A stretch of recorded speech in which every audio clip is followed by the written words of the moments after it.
nuestro compañero Mariano López. Las informaciones no paran. Vamos hasta el IPS contigo, Mariano.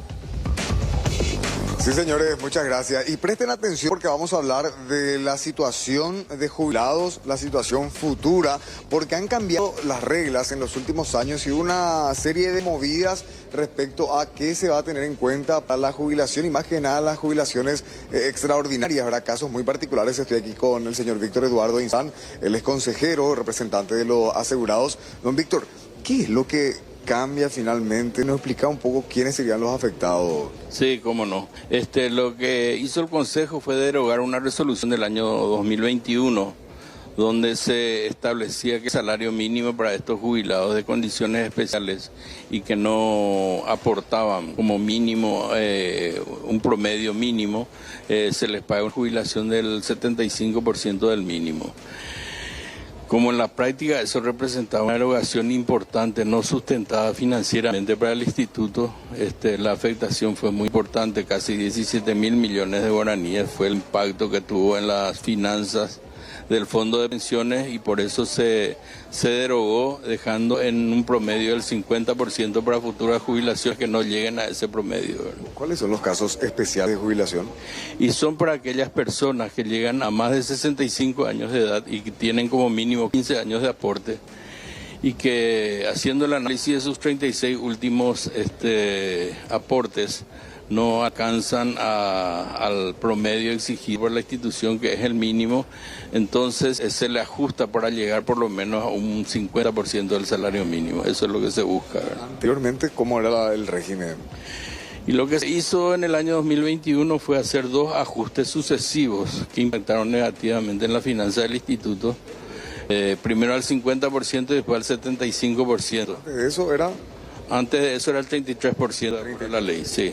Y después se hizo el aumento entonces. Después de eso se hizo esos aumentos sucesivos que no tuvieron, como le dije, sustento financiero ni actuarial y que impactaron negativamente en la finanza del instituto y por eso fue una forma de corregir en este momento en que hay una austeridad en cuanto a buscar otra vez el equilibrio financiero de la institución, se derogó esa medida que fue muy negativa para la institución, ¿verdad?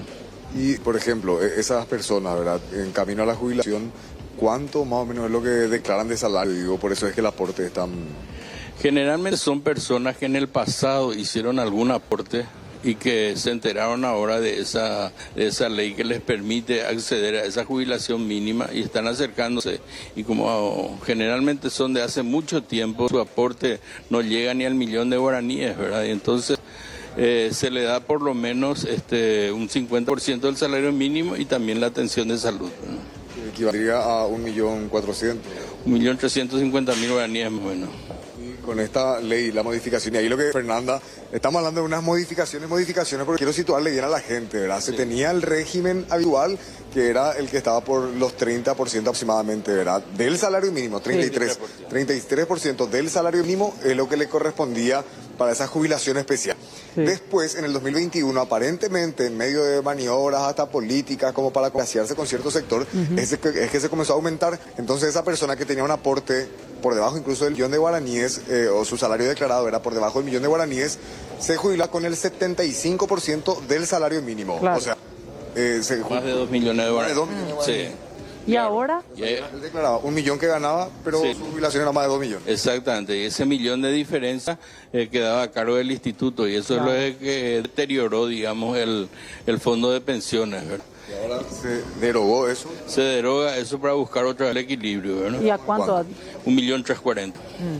El 50%. Exactamente. 50% del salario mínimo. Sí, entonces va a corresponder para esos casos de jubilaciones especiales. Sí. Como ya escuchaban, personas que estuvieron aportando de jóvenes, no se dieron cuenta, llegaron a los 65 años y quieren aprovechar la jubilación, por ejemplo. O personas que a lo largo de su vida laboral no habían declarado IPS y lo hicieron en los últimos años, ¿verdad? Claro, exactamente. Bueno, y como ya explicaba allí el consejero, esto se da en medio de una situación también bastante crítica en cuanto a las finanzas del IPS, por eso es que ellos toman esta determinación también, que al fin y al cabo van va en detrimento de algunos sectores que venían percibiendo o tenían la esperanza de percibir esa suma mucho mayor. Gracias, Mariano, te agradecemos por este contacto. Vamos a estar también ampliando esta información que se dio a conocer en los últimos días y como que generó allí también bastante debate entre el sector de los jubilados del IPS. Sí, así es. Nosotros tenemos que seguir